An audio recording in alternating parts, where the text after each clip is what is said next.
ګرانو کتونکو السلام علیکم.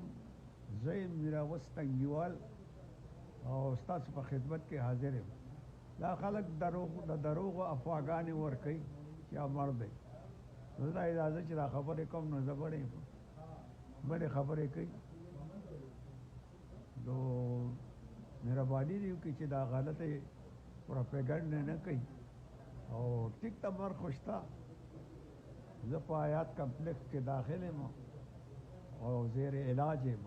انشاءالله چې روغ بشم بیا به د دې خپل پښتنو په مخ خنداګانې ښکلاګانې مسکاګانې دا به خورم.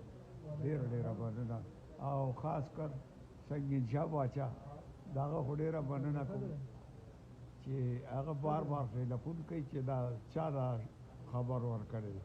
دا هر چا چې ورکړي دا خبر به غلط دی. خدای دې کور او سارا ډغري موږ د ځان په خوا خوښتئ او دوی به راپسې بل څه.